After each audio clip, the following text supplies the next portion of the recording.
Aqui já está gravando, professor. Boa tarde, pessoal. Estamos aqui para a quarta aula dessa disciplina Propriedade Magnética de Materiais, que é uma disciplina optativa do Programa de Pós-Graduação em Física da Universidade Federal de Pernambuco, Departamento de Física.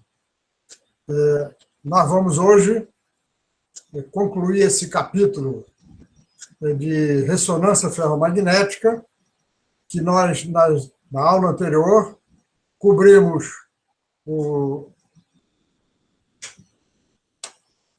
os itens 1, 2 e 3, mas nós não tratamos em mais detalhe o amortecimento, porque eu queria ir adiante. Então, hoje nós vamos voltar um pouquinho e tratar o amortecimento. E vamos também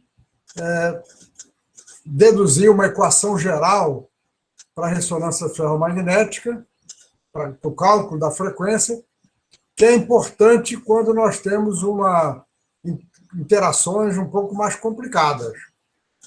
Com interações um pouco mais complicadas, aquelas equações que nós deduzimos não valem. E, finalmente, vamos mostrar resultados experimentais. Vou falar como é que são feitos os experimentos, de poucos exemplos de ressonância ferromagnética em filmes finos. Nós mostramos na aula passada que a interação de exchange não muda a forma da frequência de ressonância. Ela não entra na frequência de ressonância quando nós temos o que a gente chama precessão uniforme. O papel dela, no material ferromagnético, é manter os spins precessionandos alinhados entre eles. Então, está aqui uma visão animada dos spins no material ferromagnético precessionando na situação da ressonância ferromagnética. A ressonância, como eu falei, a gente também chama o modo uniforme. Agora, por conta da interação de exchange, ou seja, a interação entre spins vizinhos, nós também podemos ter uma situação em que a precessão dos spins varia ao longo de uma direção, e isso é exatamente o que corresponde a uma onda de spin. Os spins interagem entre si, mas eles estão fora de fase. Por conta disso, a energia vai ser maior do que no modo uniforme. Então, na expressão da frequência de uma onda de spin, aparece a contribuição de exchange. Então, de uma maneira mais geral, nós podemos ter onda de spin, que vai ser o objeto da aula seguinte, e as ondas de spin, como nós vamos ver, são quantizadas. Um quanto de uma onda de spin chama-se magnum. E, portanto, a ressonância ferromagnética, o FMR, é o magnum com K igual a zero. K é o inverso, 2π sobre o inverso do comprimento de onda. Então, se o comprimento de onda for infinito, o K é igual a zero. Por isso é que nós dizemos que a ressonância ferromagnética corresponde ao magnum com K igual a zero. Vamos, então, voltar um pouquinho e tratar a relaxação, como nós vimos na aula passada, uma maneira simples de introduzir o amortecimento, relaxação, perdas, damping em inglês, fenomenologicamente, exprimir a frequência de ressonância como tendo uma parte real, que é a frequência de ressonância, menos I eta, onde eta é a taxa de relaxação. Isso corresponde ao amortecimento, porque se eu substituir ômega por ômega menos I eta em E elevado a menos I ômega t, nós vamos ter essa expressão aqui, E elevado a menos I ômega t, que multiplica a elevado a menos eta-t. Isso aqui significa decaimento exponencial e, portanto, amortecimento. Por isso é que é essa exponencial que cai e faz com que esse eta tenha o papel de uma taxa de relaxação. Em geral, nós consideramos eta muito menor do que ômega zero, ou seja, é um oscilador pouco amortecido, e o que nós fizemos na última aula foi substituir o ômega zero por ômega zero menos ieta, considerar essa situação, eta muito menor do que ômega, e nós, com isso, chegamos à parte real da suscetibilidade magnética de RF, tendo a forma de uma lorentziana. Essa função ela é máxima quando ômega zero é igual a ômega, porque isso aqui é igual a zero.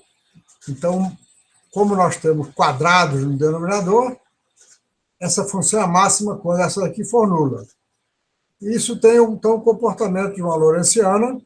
Também vimos que se o campo de radiofrequência de micro-ondas só tiver a direção x, a potência absorvida é proporcional à parte real da suscetibilidade diagonal. E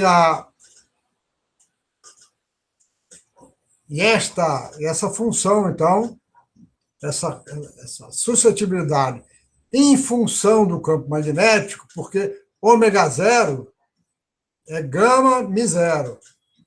Como eu disse na aula passada, normalmente os experimentos são feitos com uma frequência constante. Micro-ondas têm uma frequência constante. Então, para poder passar pela ressonância, nós varemos o H.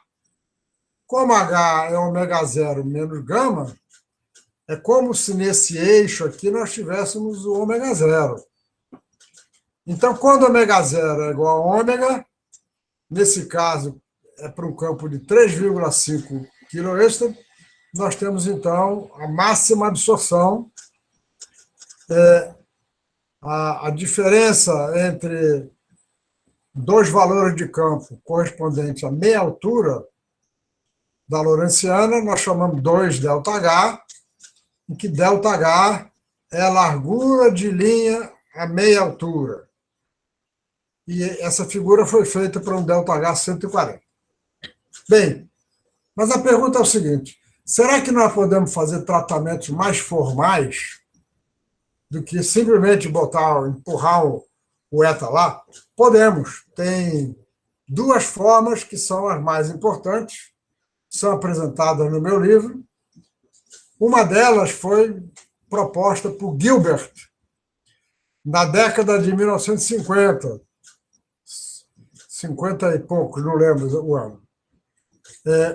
Gilbert propôs que, se nós adicionarmos à equação de Landau-Lifshitz um termo como esse aqui,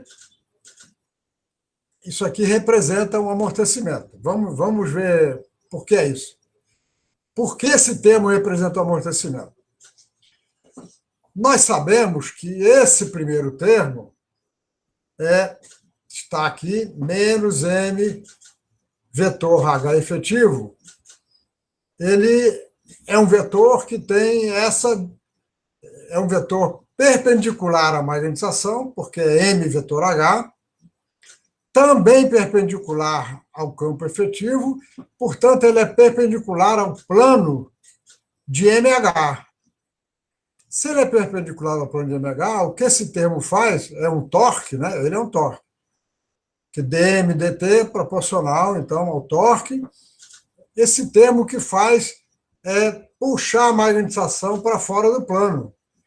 E aí é como se o plano girasse, tá certo? Então, o papel desse primeiro termo aqui é de fazer a precessão. E esse segundo termo? Esse aqui. Esse segundo termo, m vetorial dm dt, olha, m é esse vetor aqui, dm dt é esse vetorzinho que está aqui, tá certo? Ele é paralelo a m vetor h.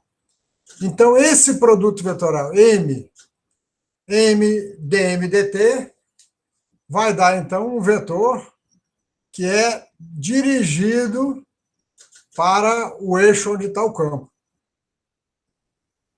Ou seja, é um vetor perpendicular a M e que está no plano MH. Então, veja, o papel desse termo, ele é um torque também, né? M, vetor dmdt, é um torque que vai empurrar a magnetização para a direção do campo efetivo.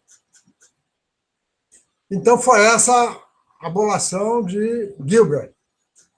Veja, isso aqui ainda é fenomenológico, porque isso aqui não é um cálculo microscópico da relaxação.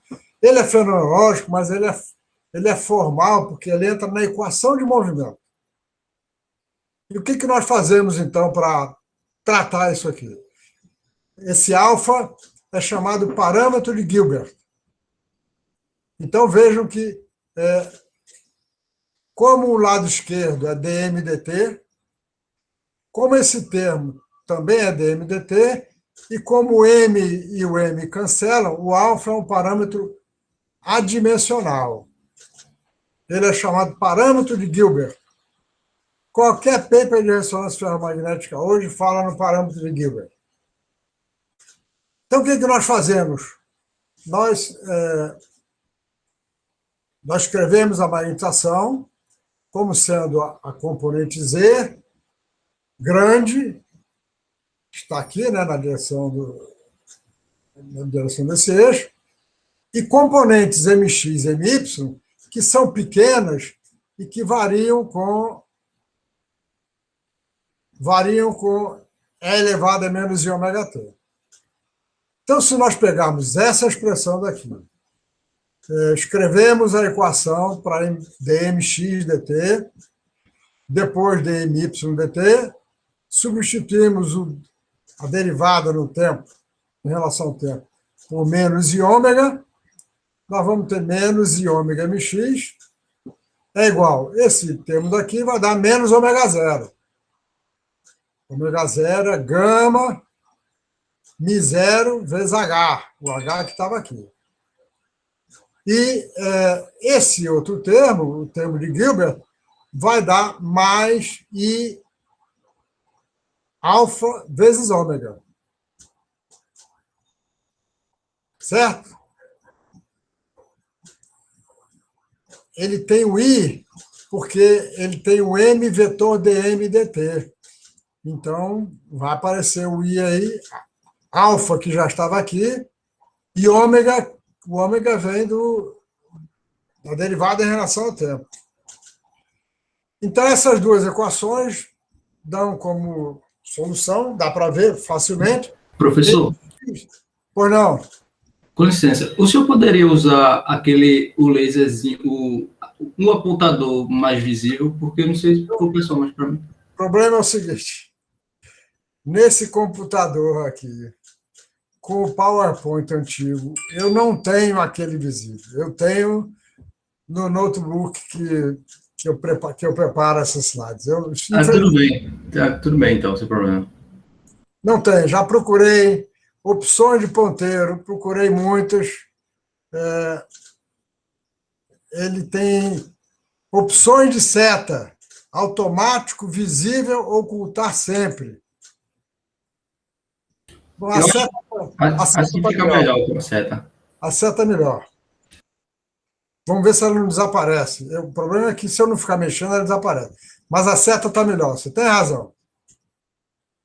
Eu acho que até terminar essa disciplina eu vou dar um jeito de botar um Office novo aqui nesse computador antigo para poder ter o PowerPoint novo, que tem um ponteiro laser. Mas acho que com a seta dá. Então, vejam que MX é menos IMY. Esse menos I quer dizer que MX está defasado de MY de 90 graus, como esperado. E o resultado para ômega, está aqui ômega é igual a ômega zero menos I ômega vezes ômega. Isso aqui, então, não é uma expressão explícita para ômega. Como esse resultado vai nos interessar para ômega próximo de ômega zero, nós vamos pegar esse ômega e fazer ômega zero. Depois. Então, vejam que alfa ômega faz o papel da taxa de relaxação. Alfa ômega é o eta, eu devia já escrever aqui aproximadamente alfa ômega zero. A largura de linha, como vimos na última aula, é eta sobre gama. E, portanto, está aqui a largura de linha é alfa ômega zero sobre gama. Ou seja, a largura de linha ela é proporcional ao parâmetro de Gilbert, mas ela também é proporcional à frequência, porque o eta é alfa vezes ômega. Então, o que se faz com frequência no experimento de ressonância ferromagnética é, quando é possível, quando a gente tem um espectrômetro de banda larga, a gente varia a frequência e mede o ΔH em função da frequência. E a inclinação dessa curva é o parâmetro de Gilbert. Na literatura existe uma confusão nesse assunto, porque normalmente a largura de linha tem também uma contribuição residual que não depende da frequência. Então, para tirar o parâmetro de Gilbert, não basta dividir a largura de linha por ômega zero por gama. Eu tenho que medir a inclinação da reta. E muita gente não faz isso, e com isso o resultado está errado e a pessoa nem sabe. Vamos ver por que o movimento é esse movimento que eu mostrei aqui. Porque, à medida que o tempo passa, Mx e My, que estão variando fora de fase, eles caem exponencialmente com o tempo. É elevado a menos zeta-t. Agora, e o que acontece com o MZ? Para saber o que acontece com o MZ, eu escrevo que M ao quadrado é mx ao quadrado mais mz ao quadrado. Agora, dá para ver nessa equação aqui que m ao quadrado é constante. Como? Se eu pego dm dt, multiplico escalarmente por m, voltando, dm ao quadrado dt é dm dt escalar m mais m escalar dm dt, tá certo? Ou seja, 2 vezes m escalar dm dt. Agora, quando eu multiplico isso aqui escalarmente por m, isso vai dar zero. E esse aqui também. M vetor dm dt escalar m é zero. Então, a derivada em relação ao tempo de m ao quadrado é nula. Portanto, m ao quadrado é constante. Por isso é que o comportamento da magnetização, se eu pego a magnetização, tiro ela da posição de equilíbrio e solto, ela vai espiralar com uma amplitude constante.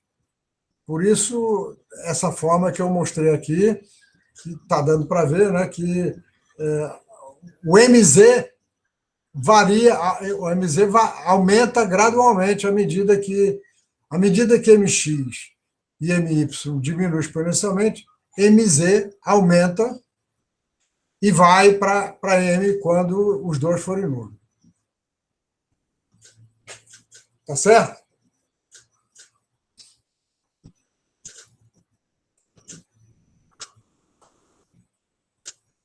Existe outra forma de introduzir a relaxação, o amortecimento nas equações de movimento. E essa forma é muito importante. Pelo seguinte, o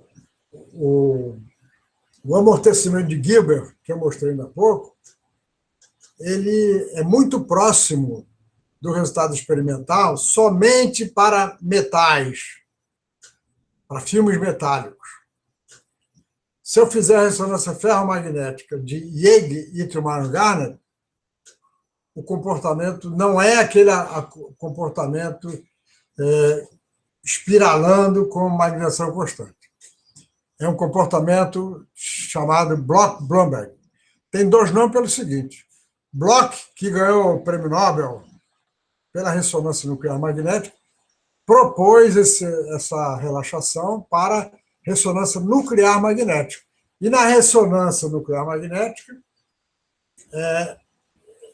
não dá para representar a relaxação na forma de Gilbert, como eu vou dizer já. E o que Blomberg fez foi generalizar para materiais paramagnéticos e ferromagnéticos. Então, Bloch fez para nuclear e Blomberg fez para espinha eletrônica. O que eles fizeram? As equações de Mx e My, equação de Landau-Lifshitz, são, então, menos gama Mi0, componente X ou Y de... Rapaz, aqui a ordem está trocada, é M vetor HF.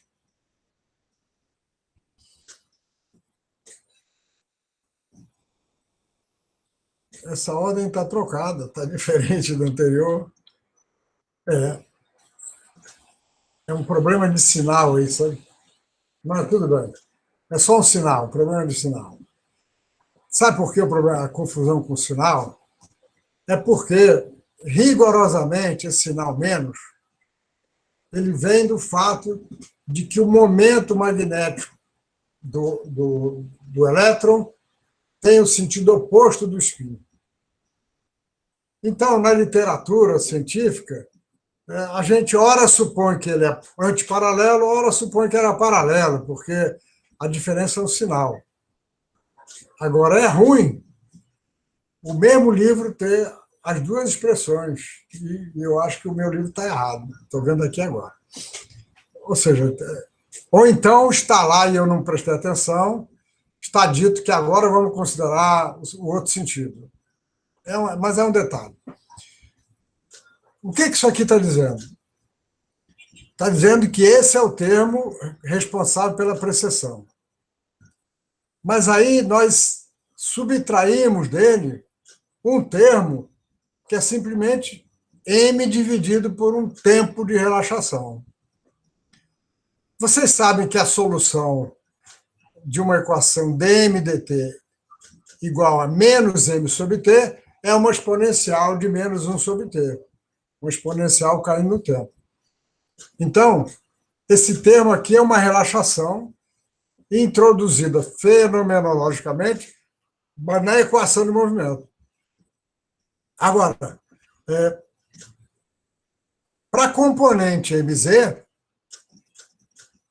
nós sabemos que a componente mz, em vez de ir para zero, ela vai para m. Ou seja, à medida que o tempo passa, mz vai aumentando. Quando mz chegar em m, ou próximo de m, esse termo é nulo. Então, isso aqui também vai dar uma exponencial, e agora nós usamos um outro tempo de relaxação, T1. E aí, agora, a forma de precessão da magnetização, a forma da magnetização espiralar, ela é diferente. Se nós considerarmos que se nós considerarmos que T2 é bem menor do que T1, então, primeiro, a magnetização relaxa a componente transversal, ou seja, a magnetização é como se viesse para cá, e depois, então, a componente longitudinal vai relaxar. Isso acontece sempre que T1 for muito maior do que T2, que é sempre o caso da ressonância nuclear magnética. Então, o T2 é chamado tempo de relaxação transversal e o T1 é chamado tempo de relaxação longitudinal. Na ressonância nuclear, sempre T1 é bem maior do que T2.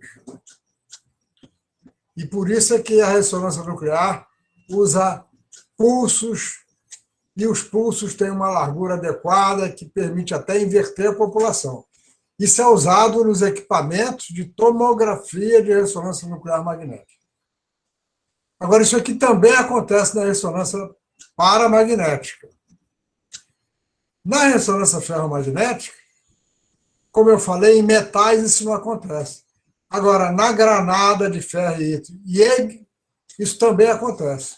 Em IEG, T1 é da ordem de 10 vezes maior do que T2.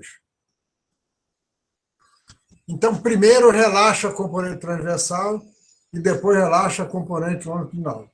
Daqui a umas 3 semanas ou 4, nós vamos tratar relaxação microscopicamente e vamos entender isso melhor. E a largura de linha? A largura de linha vai depender tanto de T1 quanto de T2. Veja, 1 sobre T é uma taxa de relaxação. Se nós dividirmos 1 sobre T por gama, nós temos, então, campo magnético, largura de linha.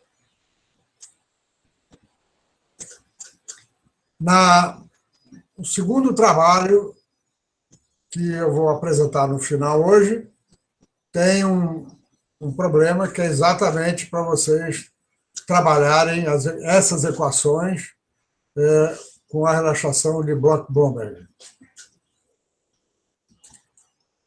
Bem, terminamos amortecimento. Pergunto se alguém tem alguma pergunta, alguma observação.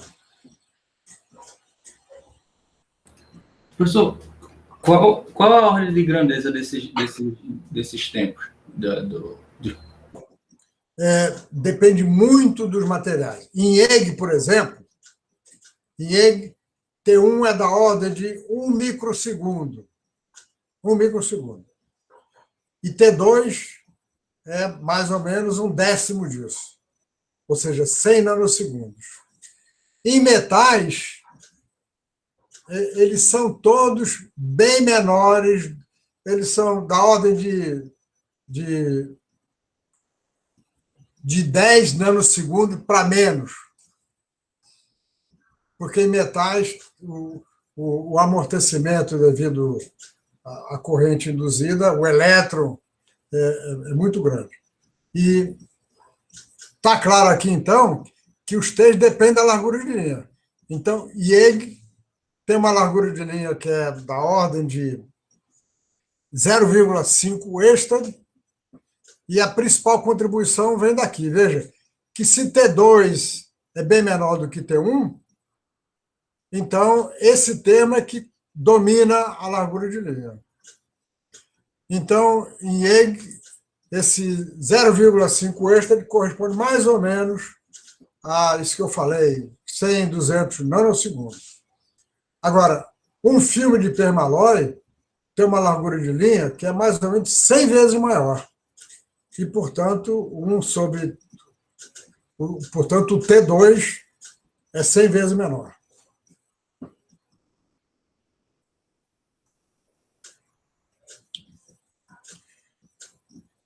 Vamos agora ver o efeito da anisotropia cristalina. Nós já vimos o efeito de exchange na frequência, que não existe.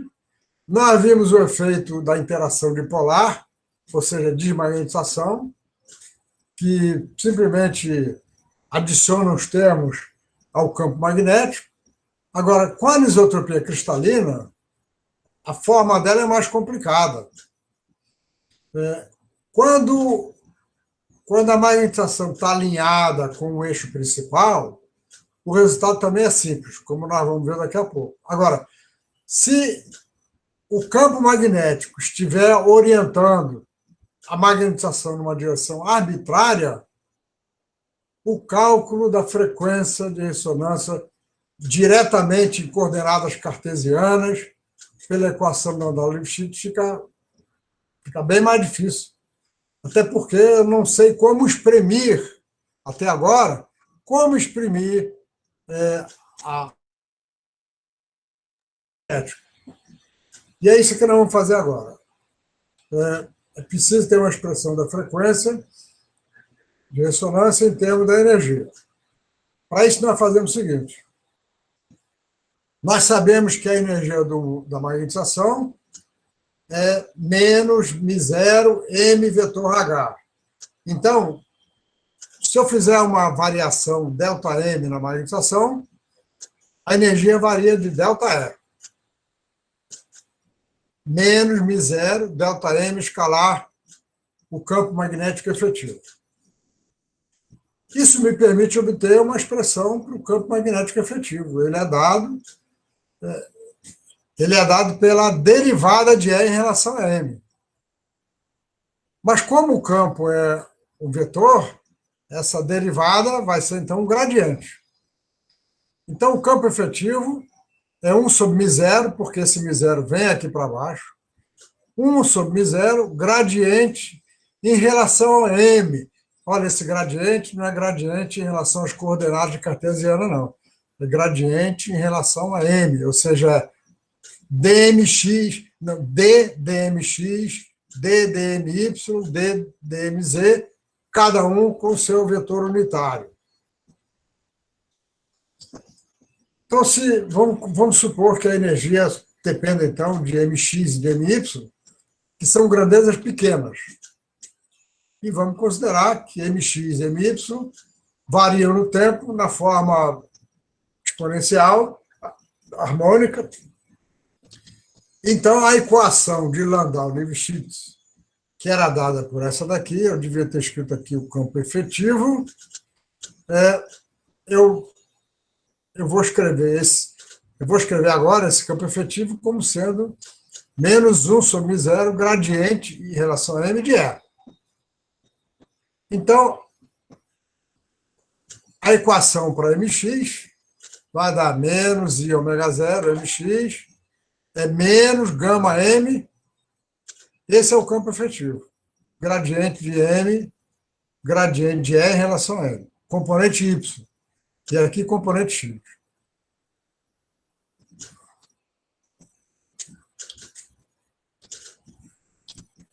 Vamos supor que a direção de equilíbrio é a direção Z. Como é que eu acho, de uma maneira geral, como é que eu acho a direção de equilíbrio? Eu tenho que derivar a energia em relação à magnetização igual a zero. Certo? A direção da magnetização, que corresponde à mínima energia, é dada fazendo a derivada da energia em relação a M igual a zero.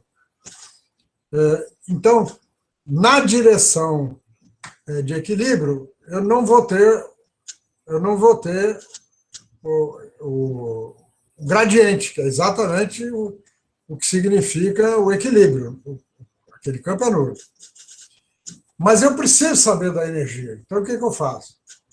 A gente faz uma expansão da energia em torno da posição de equilíbrio. A posição de equilíbrio é a posição em que mx, aqui, é a posição em que mx e my são nulos. Então, a energia vai ter um termo constante, não vai ter um termo linear em M, porque no equilíbrio ele é zero. E vai ter, então, como primeiro termo, o termo quadrático em M. E eu tenho que considerar a derivada da energia, a derivada segunda da energia em relação às duas componentes da magnetização, mx e my. Vamos, então, considerar que a magnetização é o M pequeno mais o vetor unitário Z, mz. E vamos considerar que o desvio do equilíbrio eu posso representar por um ângulo φx.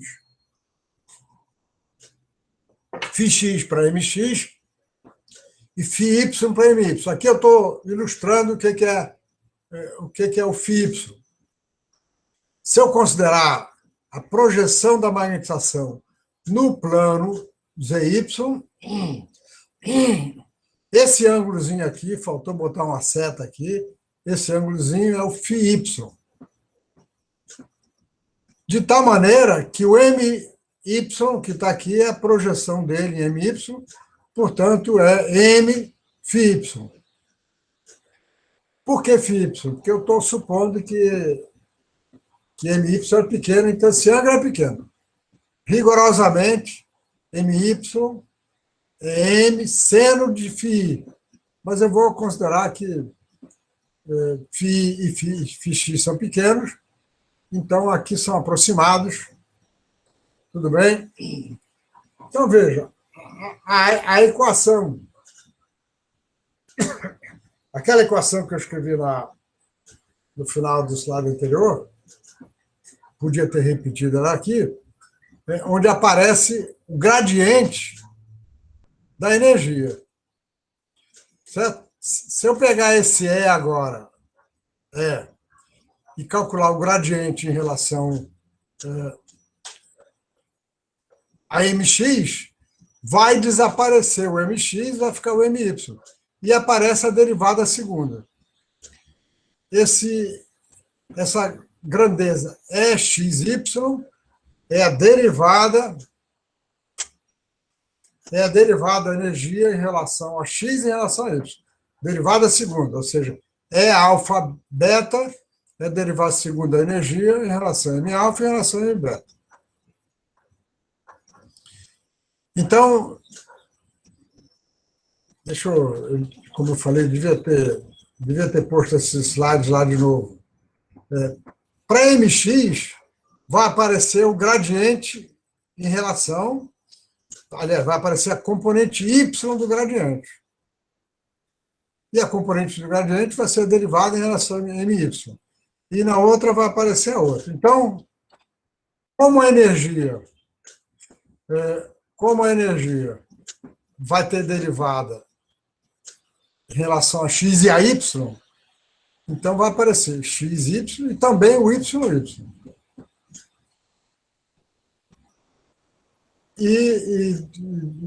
Da mesma forma, a equação para my vai ser xx, φx mais yx, φy, onde as derivadas segundas são definidas aí. Então, nós queremos calcular a frequência de ressonância. Então, nós passamos esse termo para o lado direito, esse termo para o lado direito, escrevemos isso aqui na forma tensorial e a frequência de ressonância é dada pelos zeros do determinante dessa matriz. Ou seja, é uma equação secular.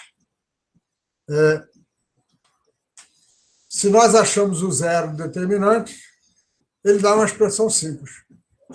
Ômega zero, frequência de ressonância, é gama sobre m, xx, que multiplica EYY, menos XY ao quadrado, porque dá para mostrar facilmente que XY é igual a YX. Então, ele apareceu ao quadrado. Isso, raiz quadrada.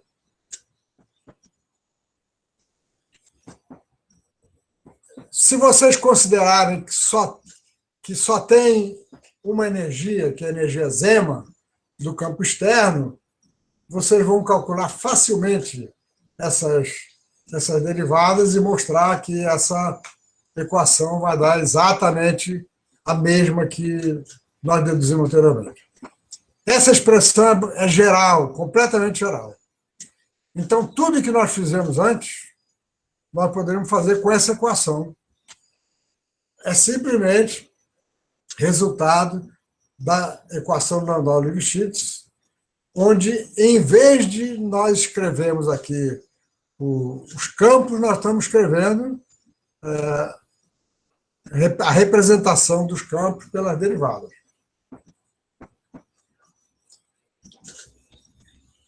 Também podemos fazer isso em coordenadas esféricas. E, dependendo do que eu quero calcular, uma forma ou outra é mais conveniente.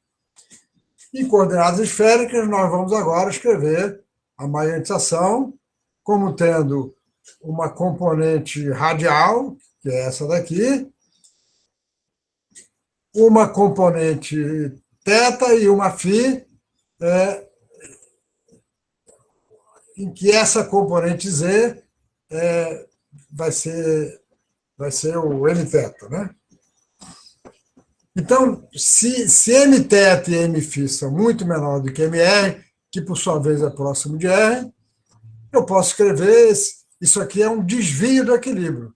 Eu posso escrever esse desvio de equilíbrio como sendo m delta θ. Ou seja, se o θ varia de delta θ, o mθ é isso daqui. E o mφ é m seno θ delta φ.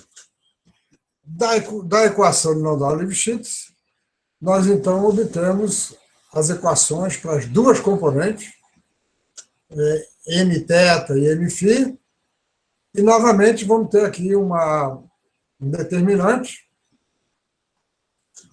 e o zero desse determinante vai dar, então, uma expressão para a frequência de ressonância.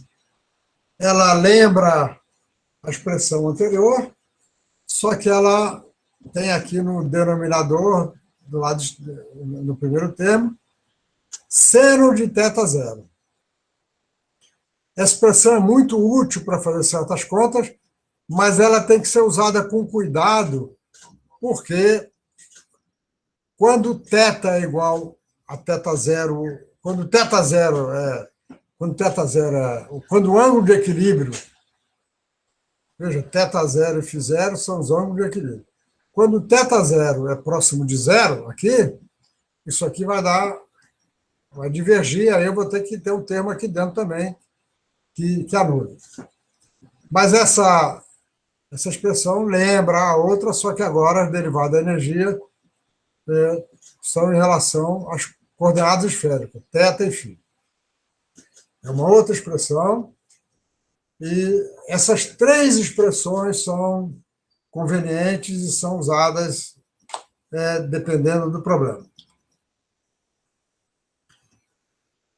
Vamos, então, fazer um cálculo da frequência de ressonância, considerando agora que eu tenho um campo magnético numa direção genérica, e agora, em equilíbrio, o M não vai ser paralelo a H0. Por quê? Porque tem energia de anisotropia cúbica. Então, o que a anisotropia cristalina faz é tender a levar a magnetização para a direção dos eixos fáceis. Então, enquanto o campo magnético externo está puxando a magnetização para ele, a anisotropia cristalina está puxando para cá. Então, vai ter um ângulo de equilíbrio. E agora, se eu excitar a ressonância magnética, a magnetização vai precessionar em torno da posição de equilíbrio. A magnetização tem uma direção de equilíbrio, ela precessiona. Deixa eu ver se eu botei aqui no filme. Eu tenho uma figurinha que tem a elipse aqui em torno de M. Agora, vamos fazer o seguinte. Fazer essa conta por uma direção absolutamente genérica vai dar muitos termos. Então, vamos supor que o campo H0 está no plano, desse plano, que é o plano 001, no plano horizontal.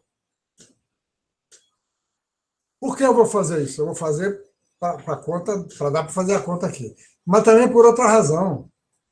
Quando nós temos um filme fino, e nós vamos estudar a ressonância magnética no filme fino, em geral, nós crescemos o filme fino num plano cristalino.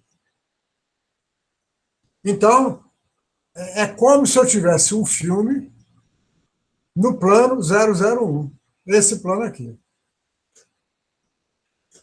Então, quando o campo magnético está nesse plano, a magnetização também vai estar no plano. Mas não vai estar alinhada com H0, vai estar fazendo um ângulo qualquer aqui.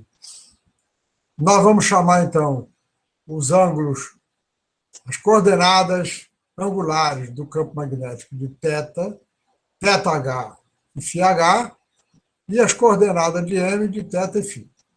Vamos considerar, então, as coordenadas. Ou não? Quando o senhor diz no plano 001, é o plano XY, né? É que dá a impressão que é na direção Z, né? Isso, Não. exatamente. É o plano XY. Eu devia ter... Porque o plano XY é o plano cristalino 001. Certo? Nos cristais, nós usamos essa notação, usamos parênteses para plano. E o plano 001 é o plano perpendicular ao eixo 001. É o XY, você tem razão. Entendi, obrigado. Vamos, então, considerar a energia zema. A energia zema é energia devida ao campo magnético externo. Ela é menos μ0 m escalar H0. Nós vamos ter que escrever agora em coordenadas esféricas. Vai ser dado, então, por menos μ0 m H0, seno θ H, cosseno φ menos φH, mais cosseno θ H. Se eu fizer o produto escalar desses dois, considerando as direções angulares, nós vamos ter essa expressão daqui. Agora, a energia de anisotropia, vamos considerar a energia cúbica. Agora, para simplificar, vou considerar apenas o primeiro termo. De uma maneira geral, a energia, o segundo termo, também é importante. Mas, se eu puser o segundo termo aqui, nós vamos ficar com expressões enormes. E eu quero chegar a um resultado importante que vocês vão ver daqui a pouco. Então, consideramos apenas o termo de primeira ordem, que é este aqui. Se fizermos, então, mx ao quadrado e my ao quadrado, mais aqueles dali, nós vamos ter seno θ quarta, seno de 2φ a segunda, e seno ao quadrado de 2θ. Não estou fazendo com detalhe, mas vocês podem fazer sem problema nenhum.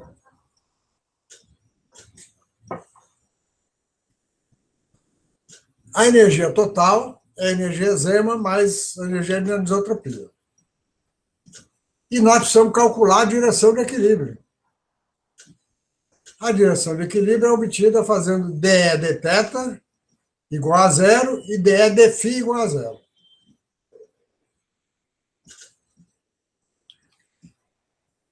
Agora sim é que eu estou considerando essa notação aqui está errada. Aqui eu botei o plano XY, mas eu devia ter colocado entre parênteses 001 e não entre colchete. Colchete é a notação de eixo, parênteses é a notação de plano, e naturalmente eu vou corrigir antes de fazer o PDF para mandar para vocês. Vamos considerar então o campo no plano XY. Então agora está aqui o H0, o ângulo dele com o eixo X é φH, o ângulo da magnetização com o eixo X é φ, e o ângulo polar, os ângulos polares dos dois é π/2. Então, se θH é π/2, pega aquela energia do slide anterior, derivamos em relação a θ, a gente obtém que θ0 também é π/2. Porque a anisotropia cristalina ajuda aí. E se nós fizermos dE dφ igual a zero, a energia que estava no slide anterior, derivada em relação a φ, vai dar agora esta equação. E vocês vejam que eu não tenho solução analítica. Não tem solução analítica para essa equação. Então, no caso geral, nós temos que resolver numericamente. Mas vamos fazer... vamos considerar direções específicas. Vamos considerar φH 0 ou π/4 ou π/2. O que é isso?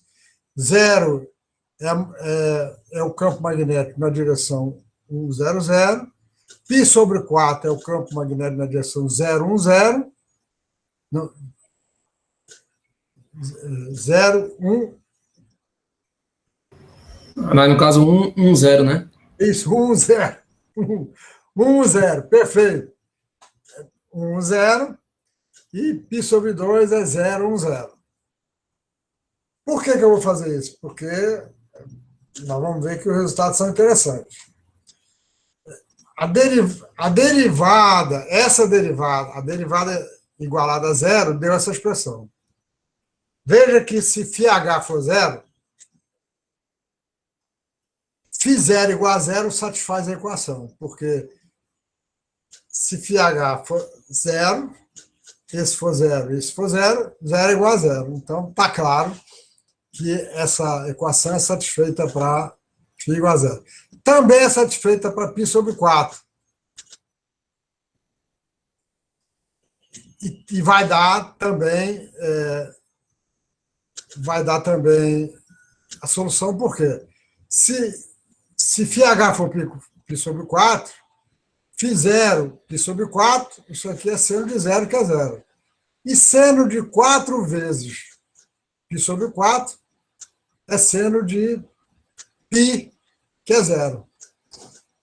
Zero igual a zero. Então, quando o campo magnético está ao longo de um dos eixos cristalinos, a magnetização também está paralela ao campo magnético. Essa é uma das razões pelas quais essas direções são interessantes. Então, vamos calcular a frequência de ressonância para essas situações de simetria. A expressão da frequência é essa que está aqui em cima. Considerando o campo no plano XY, nós temos, então, a equação que eu já mostrei. Mas vejam, também interessante, se Kc1, que é a constante de anisotropia, for muito menor do que μ0 mh0, se Kc1 for muito menor do que isso, eu pego esse negócio aqui, esse termo, boto aqui embaixo, isso aqui é muito menor do que 1, e, portanto, o segundo termo é muito menor do que 1, e, portanto, eu posso fazer a aproximação do seno. φh menos φ0 é aproximadamente Kc1 seno de 4 φ0 dividido por 2μ0 mh0, que é muito menor do que 1. Isso quer dizer o quê? Quer dizer que o n está próximo do h0.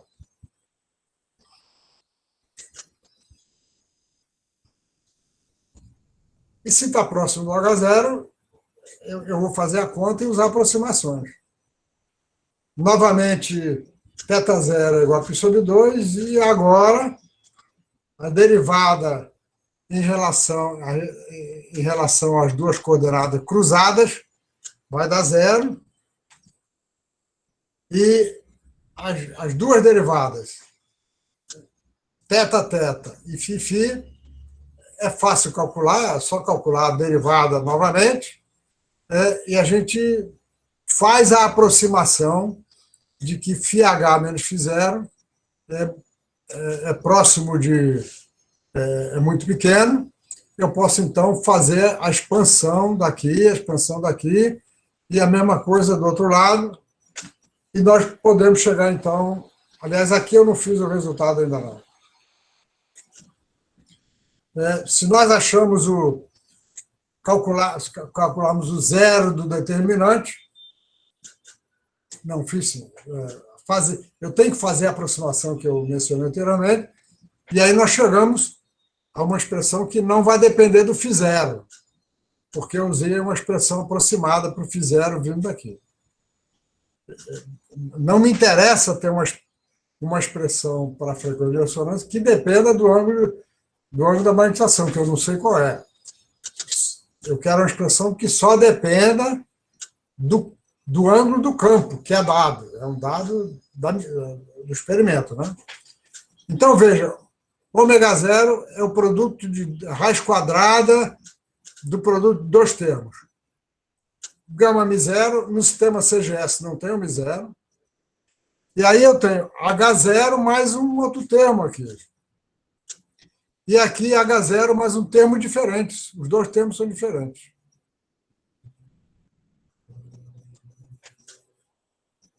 Vamos, então, aplicar isso para as direções mais importantes de simetria. H paralelo ao 0, 0 ou 0, 1, 0. Ou seja, φH 0 ou π sobre 2. E aí, vejam, se φH for 0, seno de 0 é 0. E nós ficamos, então, com 2KC1 sobre 0H. E se φH for 0, cosseno de 4φH é 1. Então, eu tenho aqui um termo que é exatamente o mesmo do outro lado. E, por isso, a frequência de ressonância ficou sendo dada pelo produto desses dois, que são iguais, a raiz quadrada some. E quer dizer o seguinte, esse termo que apareceu aqui é como se fosse um campo efetivo de anisotropia. Esse resultado é muito importante, porque ele diz o seguinte, se o campo magnético estiver aplicado numa direção 100, também vale para a direção 11, eu não vou fazer aqui, a anisotropia se comporta como um campo magnético efetivo. E tudo fica mais simples. Agora, se o campo magnético... vamos mais adiante. Vamos dizer que eu tenho agora um filme ferromagnético no plano 001. Aqui é para ser parênteses. Se eu tiver um filme ferromagnético, nós já vimos anteriormente que eu tenho que botar a contribuição da desmagnetização. Mas o interessante é que o campo de anisotropia aparece apenas como um campo efetivo. Então, a expressão da frequência de ressonância, nós tínhamos visto antes, na aula passada, que a frequência de ressonância era gama μ0, H0 que multiplica H0 mais M. Agora, o H0 é substituído por um H0 mais HA. Então, essa é a expressão comumente usada para a frequência de ressonância num filme ferromagnético.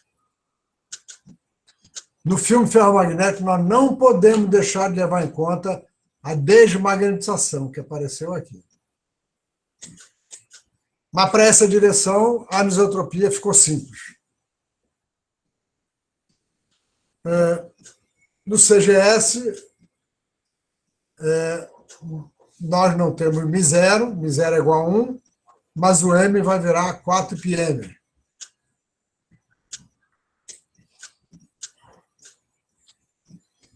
E se o campo for paralelo à direção 1, 0? Agora, o φH é π sobre 4. φH é π sobre 4. Então, 2π sobre 4 é π sobre 2. Seno de π sobre 2 é 1. Seno ao quadrado é 1. Então, vai ficar 2 menos 1, que é 1. Mas agora, 4 vezes π sobre 4 é π sobre 2. E agora, π sobre 2 não, 4, π sobre 4 é π. Cosseno de π é menos 1. Então, enquanto esse termo virou mais 1, esse termo virou menos 1.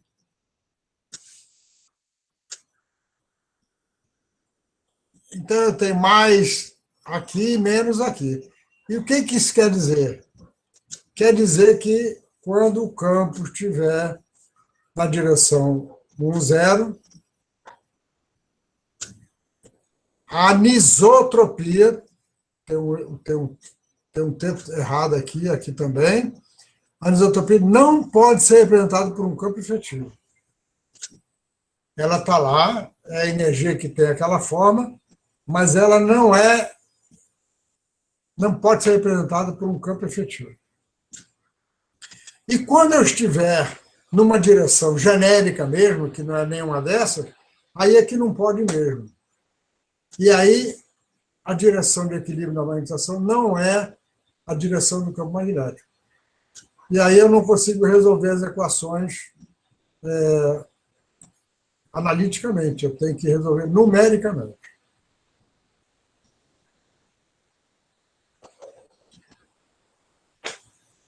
Bem, em termos de teoria de ressonância ferromagnética, nós terminamos aqui. Vimos várias formas para calcular a frequência de ressonância, vimos o efeito de energia de exchange, de energia dipolar, de desmagnetização, de energia de anisotropia cúbica. A energia uniaxial está no trabalho de casa, é mais simples. E agora, então, vamos ver como é que nós fazemos experimentos. Como nós já vimos, para excitar a ressonância ferromagnética, eu preciso de um campo de micro-ondas, porque a frequência de ressonância está na faixa de micro-ondas. Então, isso aqui é um diagrama bem simplificado de como é feito o experimento. Nós temos um eletromagneto.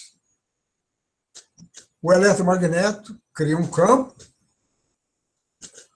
proporcional à corrente da fonte de alimentação do eletromagneto. E os eletromagnéticos que nós usamos permitem varrer o campo magnético linearmente, porque nós precisamos varrer o campo para poder passar pela ressonância. Então, todo equipamento de ressonância ferromagnética tem um sistema para fazer uma varredura, como a gente chama, do campo. Em inglês é sweep, ou então scanning. Temos um gerador de micro-ondas, a onda de micro-ondas, né, a onda eletromagnética de micro-ondas, é levada por cabo coaxial ou por guia de onda. Isso aqui é um circulador. O que o circulador faz é levar a micro-ondas para uma cavidade, ou um guia de onda, ou uma montagem onde está a amostra. Então, a amostra fica submetida ao campo do eletromagneto e ao campo de micro-ondas. E a reflexão, quando a amostra passa na ressonância, ela vai absorver energia. Se ela vai absorver energia, ela vai refletir menos. Então, a reflexão que vem da cavidade é uma medida do sinal de ressonância. É detetada por um detetor de micro-ondas e vai para um processador.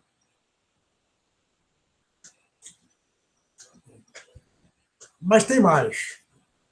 Se eu só fizer isso, em geral, o sinal da ressonância é pequeno. E se ele é pequeno, eu não consigo fazer uma detecção boa, porque o ruído, sempre tem ruído. Qualquer medida tem ruído. Então, o que nós fazemos para extrair o sinal do ruído?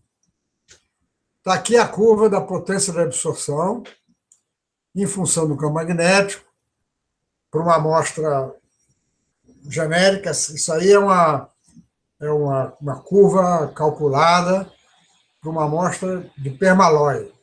Ela entra em ressonância em 0,8 kHz.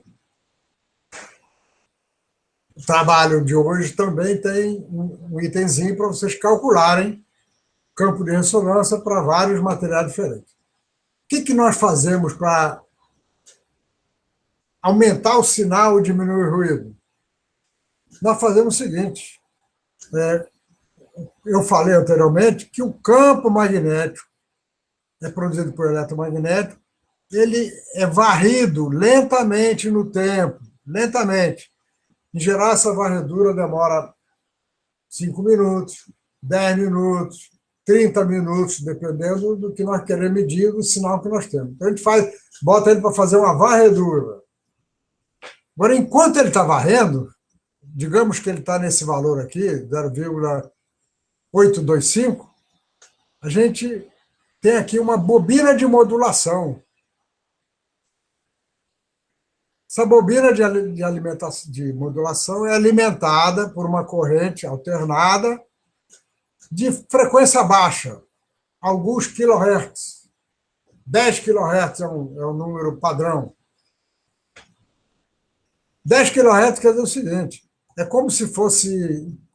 Como o campo está varrendo lentamente, quando o campo está aqui, dá para ver muitos ciclos de oscilação de 10 kHz. Então, a gente faz uma modulação do campo com a frequência que nós chamamos F de modulação. E aí, o que vai acontecer? Ora, estou supondo que o campo magnético está varrendo muito lentamente, ele está estático aqui. Se o campo varia, se ele é modulado por isso daqui, a resposta que vai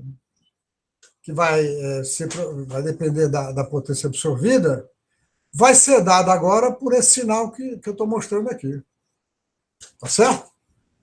Quando o campo está aqui, ele aqui está aqui, ele está aqui, está aqui. Quando ele diminui para cá, ele vem para cá. Então, isso aqui tem a mesma frequência da modulação, mas tem uma amplitude diferente. E a amplitude... Faltou botar o resto. Faltou uma equaçãozinha aqui, mas está aqui embaixo. Eu acho que é isso aqui, mas devia ter colocado aqui. A amplitude do sinal medido corresponde à derivada da potência em relação ao campo magnético. Está aqui. dP de absorção dH. Esse sinal aqui é proporcional à derivada, está claro, né? Eu posso botar uma tangente aqui, esse sinal é proporcional à derivada. Então, o que nós medimos, o que vai para o processador, é um sinal de micro-ondas modulado em baixa frequência e a modulação dele é proporcional à derivada da potência. Então, quando a gente acaba de fazer a medida... Eita!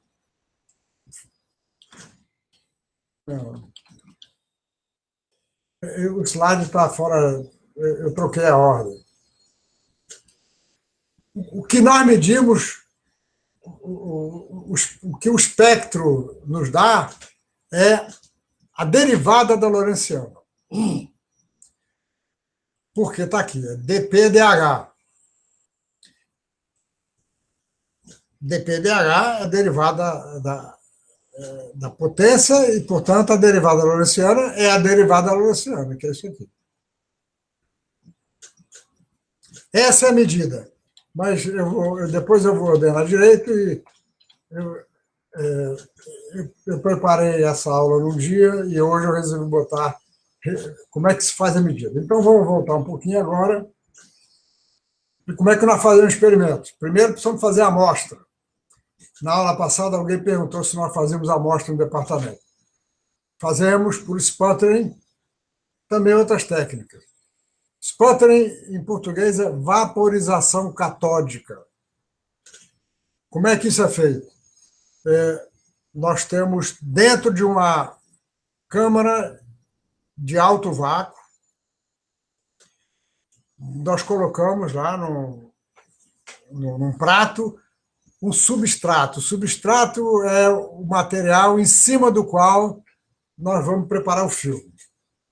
E o substrato é importante, porque se eu quiser fazer um filme cristalino de um material qualquer, eu preciso fazer com que ele cresça em cima de um substrato que tenha uma estrutura cristalina igual e com dimensões muito parecidas com o do cristal que eu quero.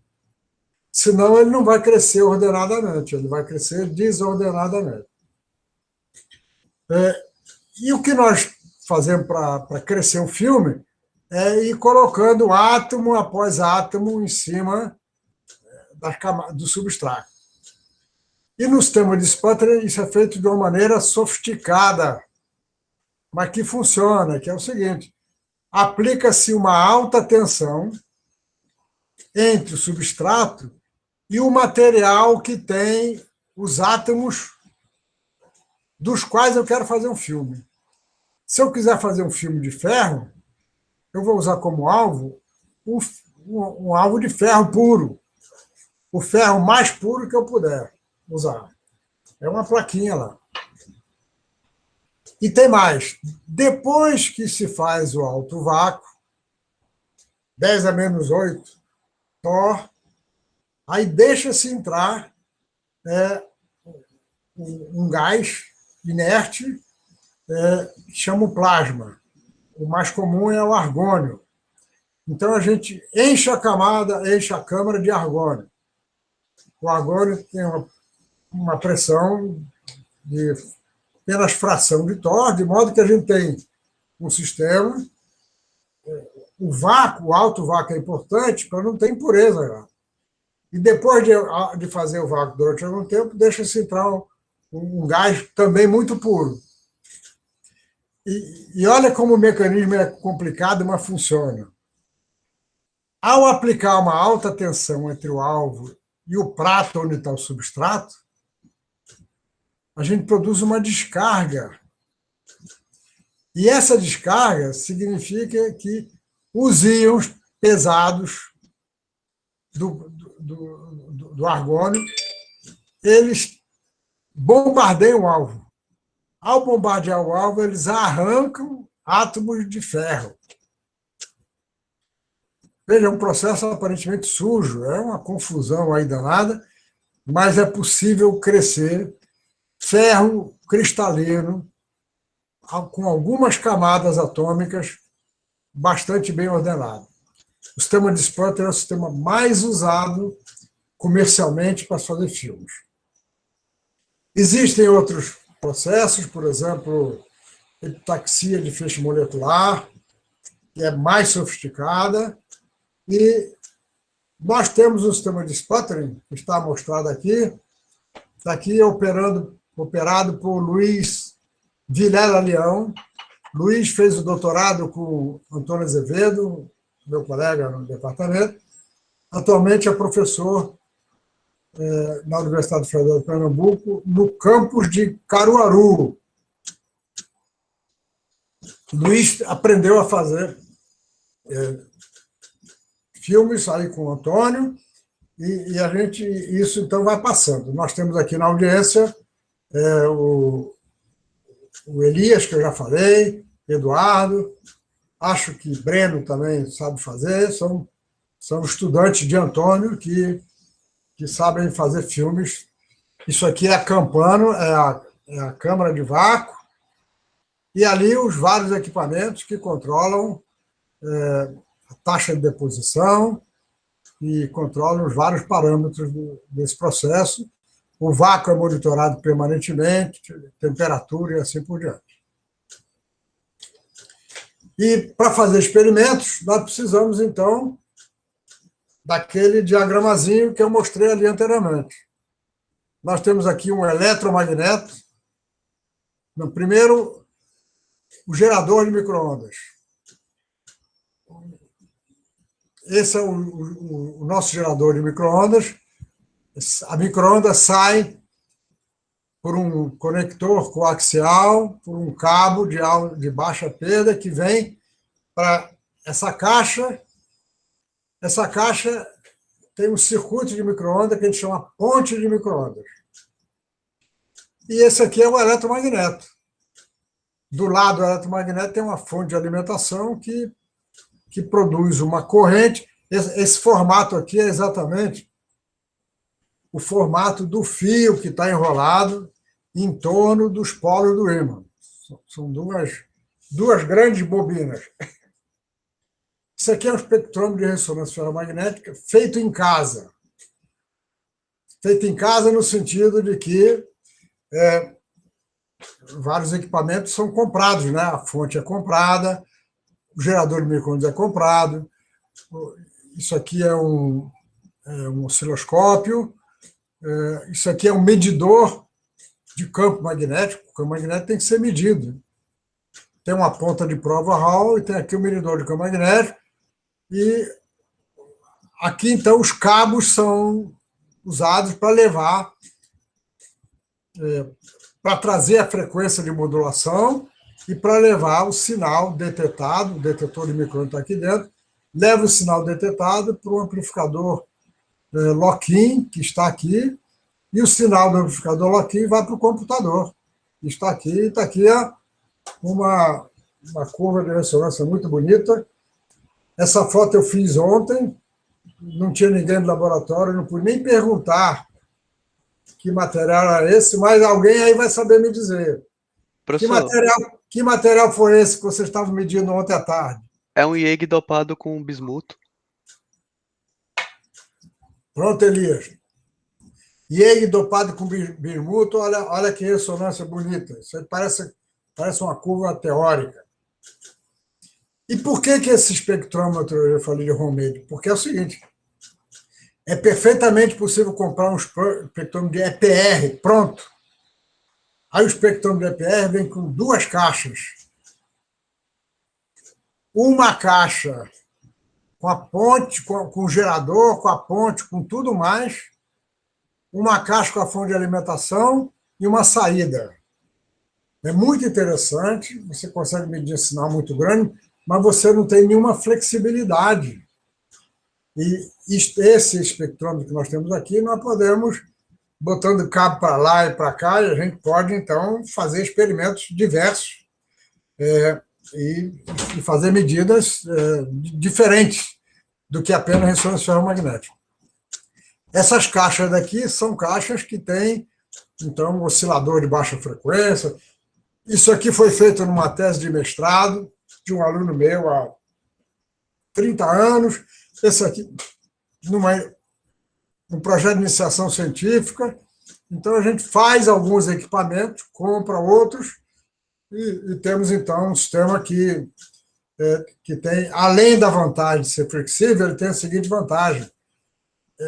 Quando ele quebra, a gente não precisa chamar o técnico da empresa.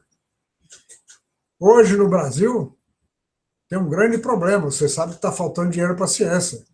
Então, equipamentos desses de caixa preta quebram, as pessoas não têm dinheiro para chamar o técnico para consertar, e aí ela fica parada.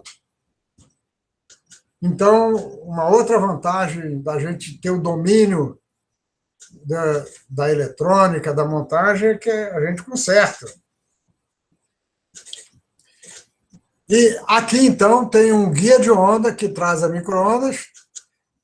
Aqui tem uma cavidade de micro-ondas. A cavidade é um guia, nesse caso, um guia circular, onde a micro-ondas entra por um orifício, que é a íris, e lá embaixo, aqui na parte de baixo do guia de onda, tem um furo. Nesse furo, então, entra uma hastezinha. Na ponta da haste tem a amostra no plano dela, e ela entra só um pouquinho. Ela está encaixada ali, de tal maneira que ela fica numa posição em que o campo de micro-ondas magnético é máximo. O campo magnético é máximo aqui, e ele vai ser nulo, máximo aqui, nulo, máximo, nulo, nulo. Então, aqui é a posição de máximo. E veja, com essa montagem, se nós giramos o cilindro em torno do eixo, o plano da amostra gira também. O plano da amostra gira, mas o campo de micro-ondas é sempre perpendicular ao campo estático, que é fundamental para poder fazer ressonância. O campo de micro-ondas tem que ser perpendicular ao campo estático. Temos também uma outra montagem que a gente chama de banda larga, porque aqui temos um gerador cuja frequência varia de 1 a 20 GHz, e aí, aqui, em vez de usar cavidade ressonante, nós usamos uma montagenzinha, o que nós chamamos de linha de fita, e temos, então, flexibilidade para fazer medidas. Mas, passando, então, para medidas, já tinha mostrado essa figura. Isso aqui é a derivada da potência em relação ao campo, medida no filme de Permalloy, de 60 nanômetros, feito no Sputtering. E aqui ele está numa cavidade de micro-ondas ressonante na frequência de 8,6 GHz. Essa faixa daqui é uma faixa de 200 extra. Eu posso... nessa figura, nós temos uma medida importante, que é do que a gente chama largura de pico a pico. Esse aqui é um pico positivo, esse é um pico negativo. Essa é a largura de linha pico a pico. O valor do campo no qual o sinal de ressonância passa por zero, que está aqui, ou por uma linha que corresponde à linha de base, é o campo de ressonância.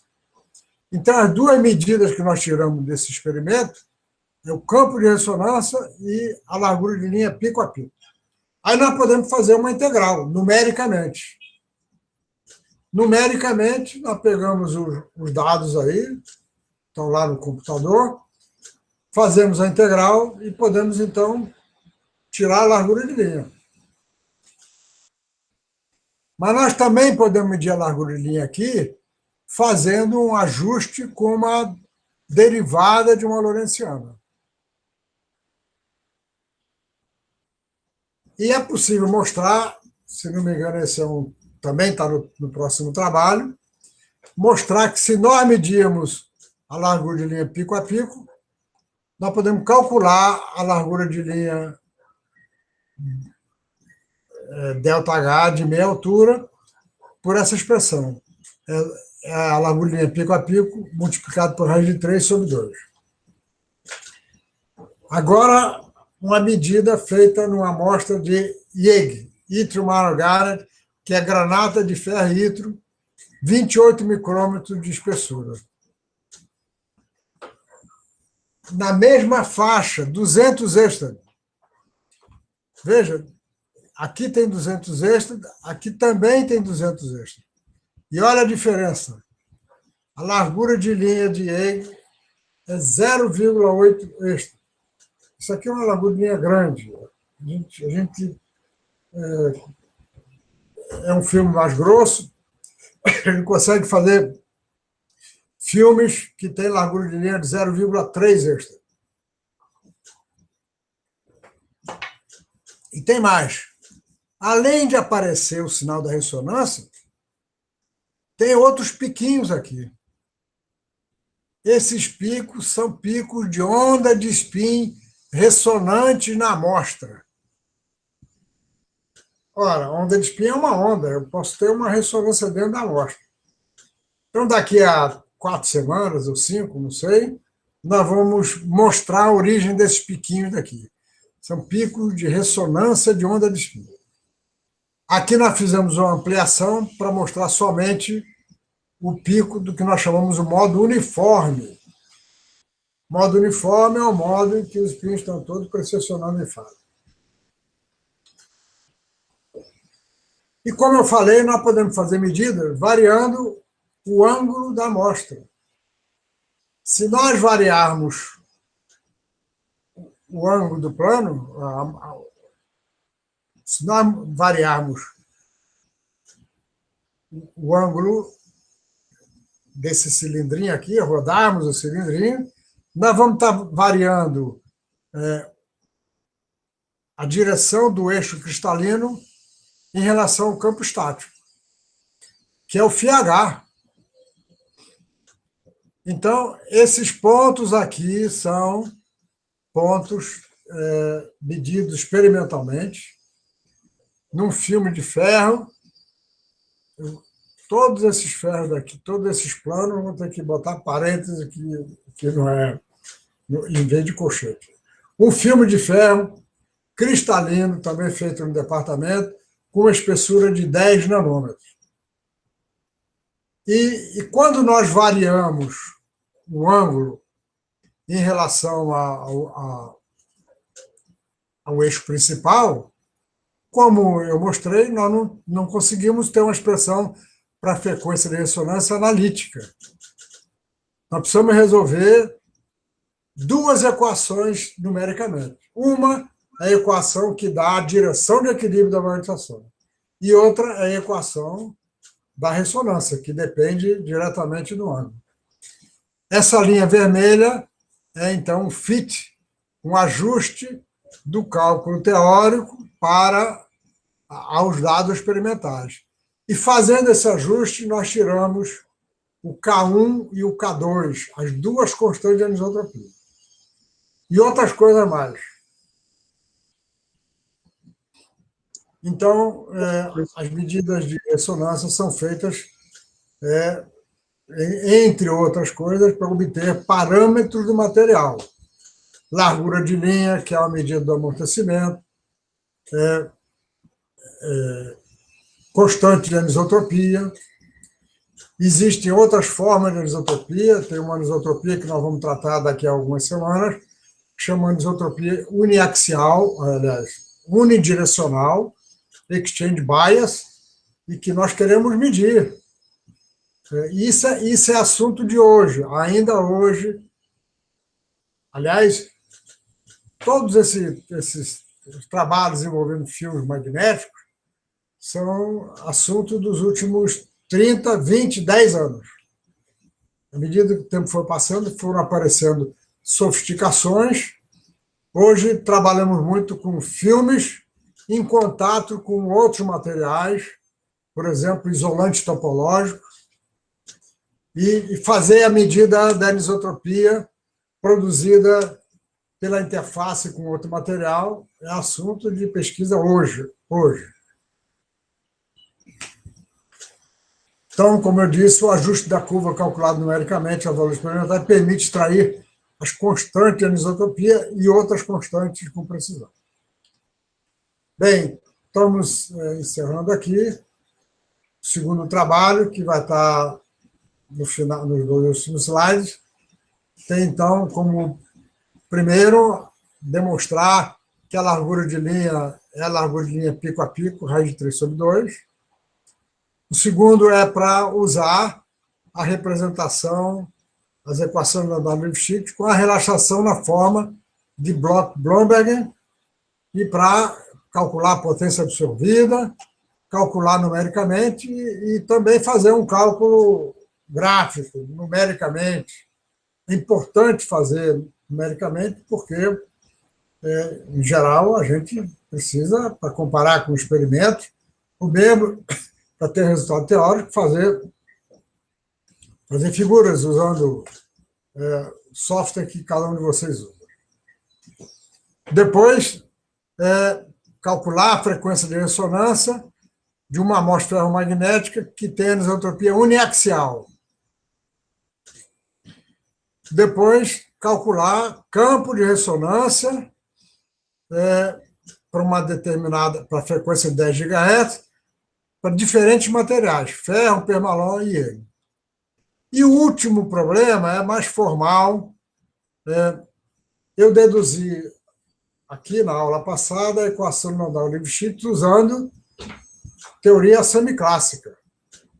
Mas é possível deduzir quanticamente a equação nodal Lipschitz. Isso é feito a partir da equação de Heisenberg.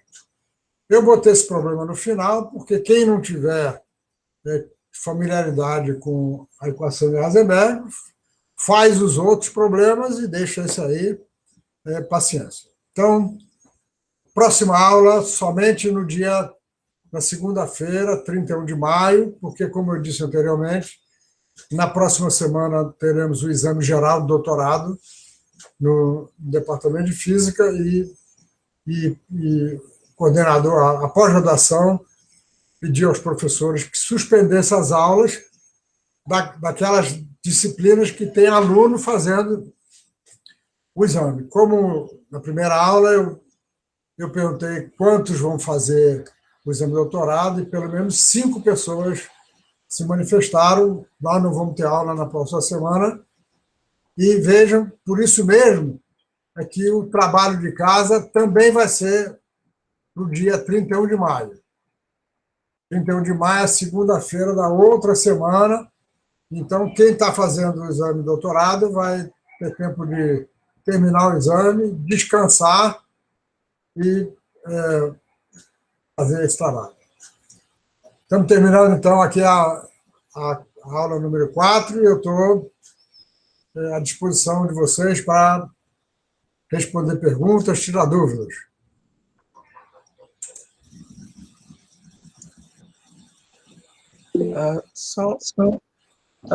Professor, desculpa que está com um delay aqui, está ruim de falar. Pronto, agora. Só um minutinho. Uhum.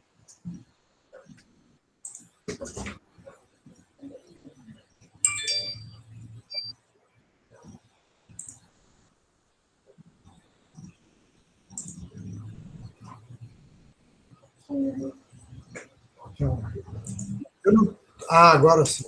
Parei a apresentação. Pronto. Vamos. Uhum.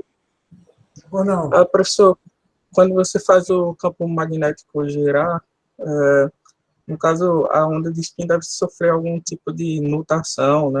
Dependendo da forma como você ajusta o campo no tempo, se eu entendi. E vocês fazem algum tipo de estudo disso? Veja, o que tem é o seguinte, em geral, os filmes têm o formato de um retângulo, né? Então, quando você gira no plano, se você está excitando a onda de spin numa certa direção, para cada ângulo do plano, nós temos a direção da onda de spin diferente em relação às bordas do cristal. Então, o que varia é a geometria da onda de spin. E aí é fácil você calcular, por exemplo, a frequência da onda de spin quando ela está propagando entre duas extremidades, dois edge, como é edge em português, pô. Duas bordas. Duas bordas. Quando ela está perpendicular a duas bordas, é uma onda estacionária. Quando ela está inclinada em relação às bordas, a coisa complica bastante. Uhum, obrigado.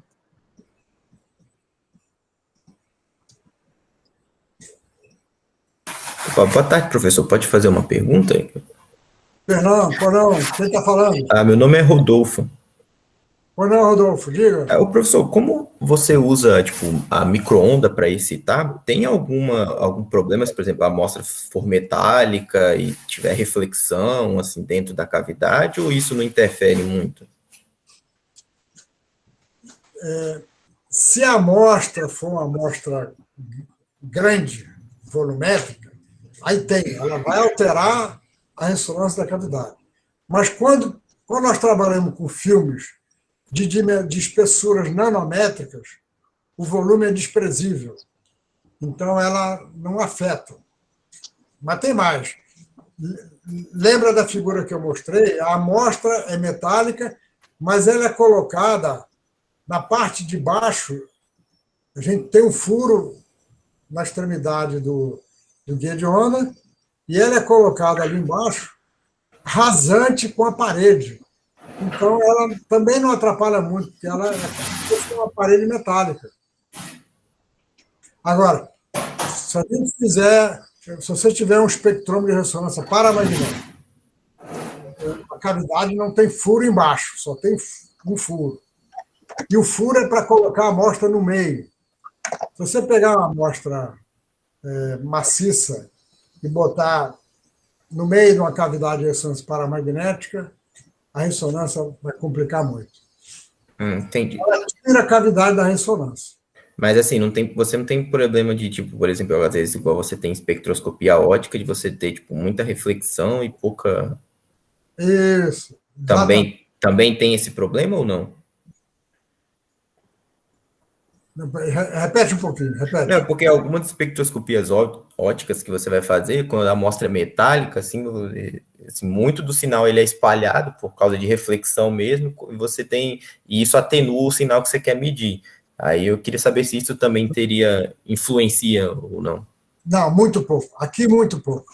Porque a micro-ondas, ela penetra muito mais no material metálico do que a onda óptica. Então, ela não perturba muito a micro-ondas. Ah, tá, entendi. Tá bom, então. Obrigado, professor.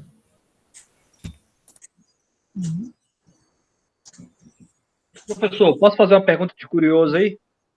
Ou não? Quem está falando? Joaquim Mendes, aqui de Viçosa. Joaquim, não reconheci sua voz. Né? Diga, Joaquim. Professor, na primeira parte da aula, você falou dos tempos de relaxação e das agulhas de linha dos materiais magnéticos, né? Em particular do IEG. Aí você comenta que o tempo de relaxação é da faixa de 100 a 200 nanosegundos. Esses tempos de relaxação são altos, né? E, melhor, a largura de linha é muito baixa nesse material. E aí eu queria saber se isso é uma característica dos garnets ou existem materiais com largura de linha menores do que do próprio IEG, materiais magnéticos. Não, Joaquim, não é do garnet, não. A característica importante é que o íon magnético seja um íon em que L é igual a zero. E dos elementos do grupo 3D, só tem dois. É o ferro 3+, e o manganês 2+. O ferro 3+, tem L igual a zero. O manganês 2+, tem L igual a zero. Então, composto de manganês também tem largura de linha pequena. Alguns compostos. Por exemplo, fluoreto de manganês. A largura de linha é tão baixa quanto a do IEG. Só que fluoreto de manganês é antiferromagnético. E a temperatura linear dele é 68 Kelvin. Então, o que você faz com o IEG, você pode fazer em fluoreto de manganês, mas em temperatura muito baixa. Tudo é mais complicado. Mas é preciso que o material só tenha ferro 3+, ou manganês 2+. Não é característica dos garnets, não. Aliás, Perfeito. A maioria dos garnets tem largura de linha muito grande. A maioria das granadas tem largura de linha muito grande. Não tem a ver com a estrutura, só tem a ver com o átomo magnético. Perfeito. Obrigado, professor.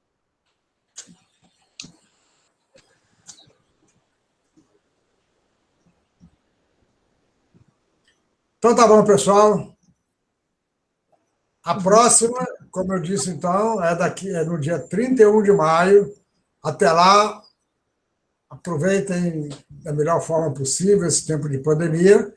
Nas próximas horas, vamos enviar a gravação, o PDF, e o PDF tem nos 2 últimos slides o trabalho de casa, o trabalho que está sugerido.